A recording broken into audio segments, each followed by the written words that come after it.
সেশনে আবার সবাইকে স্বাগত জানাচ্ছি।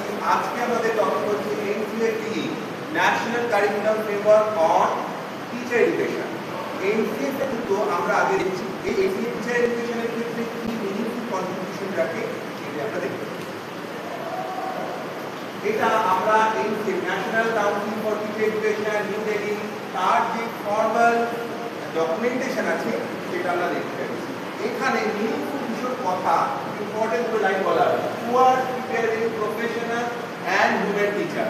অর্থাৎ আমরা এই প্রজন্মের জন্য যে টিচারকে চাইছি তাদের ভিতরে শুধুমাত্র professional skill like ethic, value, commitment, AI integration এগুলোই থাকবে তা নয়, তার সাথে সাথে human aspect, resilience skill to understand your student এবং একটু প্র্যাকটিস হতে হবে।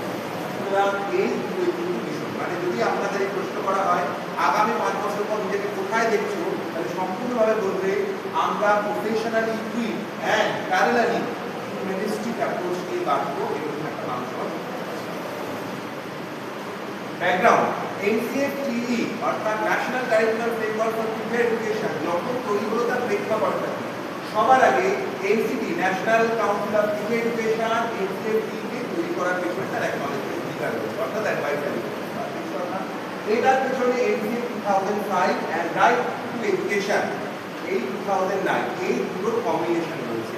অর্থাৎ 6 থেকে 14 ইয়ার্সে ছাত্রছাত্রীদের জন্য ফ্রি এন্ড কম্পালসরি এডুকেশনকে জাস্টিফাই করে আরটিএ এন্ড স্কুল পাঠ্য ন্যাশনাল কারিকুলাম ফ্রেমওয়ার্ক, অর্থাৎ লার্নারকে কিভাবে পড়ানো হবে without burden and connect with the social reality, এটা আমরা এনসিএফ বলতে পারছি। বাট এনসিএফটি এখানে কিন্তু কি কথা বলা, টিচার এডুকেশনটা আমরা যখনই অ্যাড করে দিলাম আমাদের ফোকাস পয়েন্ট কিন্তু টিচার। কিরকম to improve teacher education in India, অর্থাৎ ভারতের শিক্ষক প্রশিক্ষণ শিক্ষকদের এম্পাওয়ারমেন্ট করাটা আমাদের জন্য বেসিক হয়ে দাঁড়িয়েছে। কেন আমরা জানি মেন্টর না থাকলে মেন্টি কখনো কিন্তু ভালো প্রফেস করতে পারে না, সেই জন্য মেন্টরকে প্রবলেম এম্পাওয়ার করার জন্য আমাদের এনসিএফটি রয়েছে। কিভাবে করব, টু প্রিপেয়ার দেম আইডিয়াল অর্থাৎ আদর্শ হতে হবে, ভ্যালু যেটা কোনোমতে কম্প্রোমাইজ করা যাবে না, ইনোভেটিভ হতে হবে অর্থাৎ ফিউচারিস্টিক প্রতিদিন নতুন নতুন কিছু ভাবতে, হিউম্যান কোয়ালিটি থাকতে হবে অর্থাৎ প্যাথেটিক হতে হবে অ্যান্ড অ্যাফেকশনের করতে হবে কাদের প্রতি, টু দেয়ার লার্নার। প্রত্যেক ছাত্রছাত্রীর তার নিড, তার প্রয়োজন এবং তার চাহিদা মতো ইন্ডিভিজুয়াল কেয়ার দিতে হবে টিচার।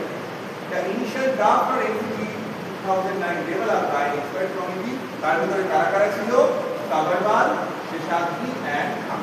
এই তিনজন আমরা পপুলার টিচারদের নাম দেখতে পাই যারা এনসিএফটি কন্ট্রিবিউট করার ক্ষেত্রে ভূমিকা রেখেছে। ফোকাস, এনসিএফটি বলতে কি চেয়েছে, তার মেন অবজেক্টিভ অর কি agenda, first and foremost focus of the teacher education. Teacher এডুকেশনের ক্ষেত্রে স্কিলস এন্ড ভ্যালু অর্থাৎ প্রি সার্ভিস এবং ইন সার্ভিস টিচারদের ক্ষেত্রে তারা কতটা স্কিল ইকুইপড হচ্ছে, অর্থাৎ how they are confident to deliver their lecture and value system regarding তারা তাদের ভ্যালুটা পড়ানোর মাধ্যমে লার্নারদের ভিতরে কিভাবে ইনভলভমেন্ট করতে চাইছে এটা আমরা এনশিওর করতে চাই। থেকে professionalism of teacher education, professionalism কথাটার মানে কি, অর্থাৎ জব এবং প্রফেশনের মধ্যে একটা বেশি ডিফারেন্স আছে। It's call mother job but not a profession. Profession তখনই হবে যার ভিতরে একটা কোড অফ কন্ডাক্ট থাকবে, প্রফেশন তখনই হবে যখন সেখানে একটা আমাদের ম্যান্ডেট, ছুটি এবং স্যালারি এবং একটা ডেডিকেশনের জায়গা থাকবে। সুতরাং টিচিং পড়ানোটা জাস্ট একটা কাজ নয়, এই পড়ানোর মধ্যে আমাদের প্রফেশনাল অ্যাপ্রোচ থাকতে হবে যাতে রিফ্লেক্টিভ অ্যান্ড পজিটিভ অ্যাটিটিউড থাকতে হবে। রিফ্লেকশন কথাটার মানেটা কি, অর্থাৎ আমরা আয়নার সামনে দাঁড়িয়ে যখন নিজের বডি ল্যাঙ্গুয়েজটা, নিজের না পাওয়া, নিজের খারাপ লাগা, নিজের দুর্বলতাগুলো পয়েন্ট আউট করে নিজেরাই নিজেকে সেলফ কাউন্সিলিং করে শুনতে নিজের বেটার ভার্সন অর্থাৎ আমাদের প্রত্যেকের কম্প্যারিজন আমাদের নিজের সাথে সেটা হওয়ার চেষ্টা করি, সেটা রিফ্লেক্টিভ। অর্থাৎ ক্লাস 5, ক্লাস 10, ক্লাস 12, গ্র্যাজুয়েশনের গ্র্যাজুয়েশনে প্রত্যেকটা একটা এজ স্প্যানে যদি আমার ভেতরে আমার নিজেরই ডেভেলপমেন্ট না থাকে তাহলে আমি কিন্তু কোনো সময় সোসাইটাল বা ন্যাশনাল ডেভেলপমেন্টের কথা বলতে পারবো না। কেন, এই ডেভেলপমেন্ট তো স্টার্টিং হয় from the individual himself or house. Preparing teacher educator অর্থাৎ যারা শিক্ষক প্রশিক্ষণের সঙ্গে যুক্ত, যারা ক্লাসে আমাদের পড়াবে তাদের কি হতে হবে, সবার আগে এক্সপ্লেনেটরি কোয়ালিটি ভালো হতে হবে। যে কোনো জিনিসকে একটু প্রাঞ্জল ভাষায়, সহজ ভাষায়, রিয়েলিস্টিক এক্সাম্পল দিয়ে লার্নারের সামনে বোঝাতে হবে।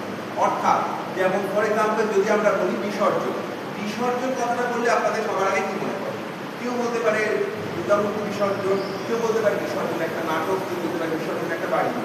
এই যে আমরা একই জিনিসকে মাল্টি ডিসিপ্লিনারি অনেকগুলো পার্সপেক্টিভ দিয়ে ভাবতে শেখাচ্ছি, এটা টিচারের basic theory.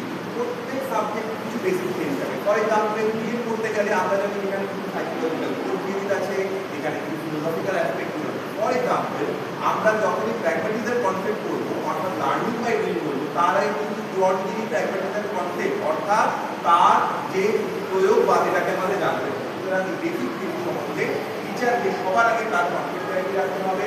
And principal behind classroom practice means ক্লাসরুমের ম্যানেজমেন্ট, একটা আইডিয়াল ক্লাসরুম ম্যানেজমেন্ট থাকবে সবার আগে ডেমোক্রেটিক হতে হবে।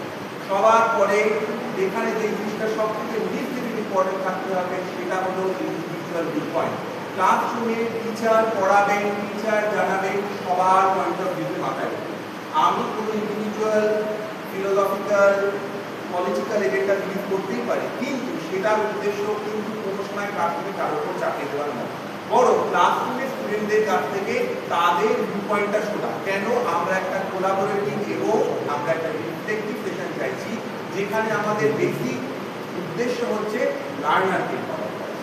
রিসার্চ আর ইনোভেশনের ক্ষেত্রে অর্থাৎ রিসার্চ আর ইনোভেশন কিন্তু এই টিচার এডুকেশন যেভাবে কনভেনশনালি চলতে আসছে তার ভেতরে কিন্তু ডেভেলপমেন্ট হতে হবে। ফর এক্সাম্পল আমরা একটা বলতে পারি রিফ্লেক্টিভ ডায়েট। রিফ্লেক্টিভ ডায়েট প্রত্যেক টিচার তার পড়ানো রেকর্ডিংটা যদি নিজে দেখে, তাহলে তিনি তার বডি ল্যাঙ্গুয়েজ, মুভমেন্ট, তিনি কীভাবে পড়িয়েছেন, তার ভয়েস মডুলেশন এগুলোকে গুরুত্ব রাখতে পারে। এটা দেখে টিচার নিজেকে নিজের সেলফ ইমপ্রুভমেন্ট বা সেলফ ফিডব্যাক দিতে পারে।